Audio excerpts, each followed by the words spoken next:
Hai, Assalamualaikum dan selamat datang ke NJTV. Hari ini saya nak kongsikan resepi pulut pagi yang semestinya mudah dan sedap.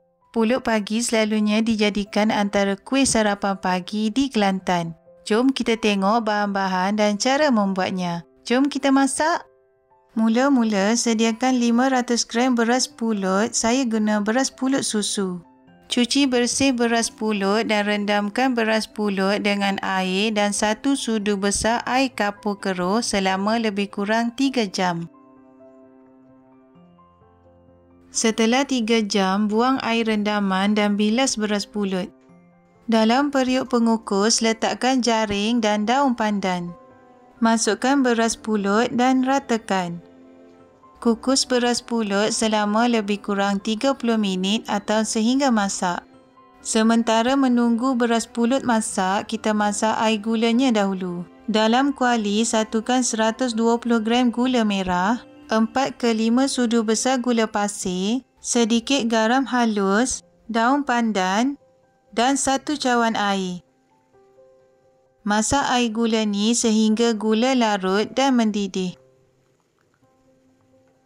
Bila pulut dah masak, masukkan semua pulut yang masih panas ke dalam besin.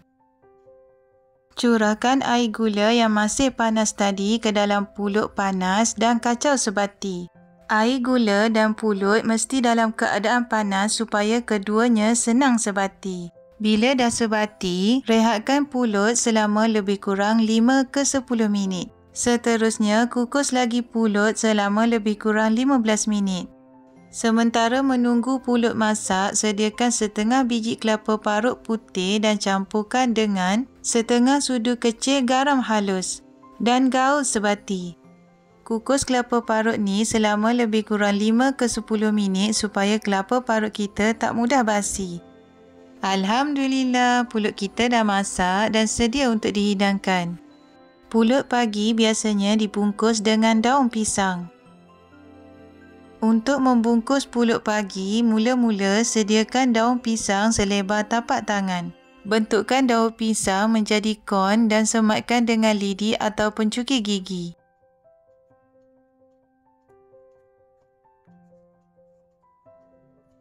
Seterusnya, masukkan kelapa parut ke dalam daun pisang sedikit demi sedikit sambil dipadatkan.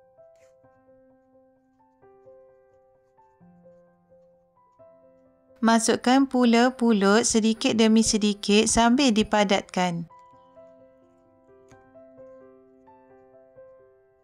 Lipatkan daun pisang seperti dalam video dan sematkan dengan lidi. Proses membungkus ni dibuat semasa pulut masih panas.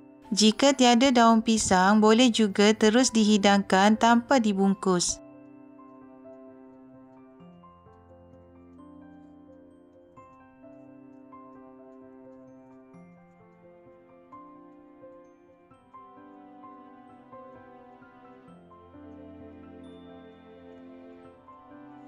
Jom kita cuba rasa.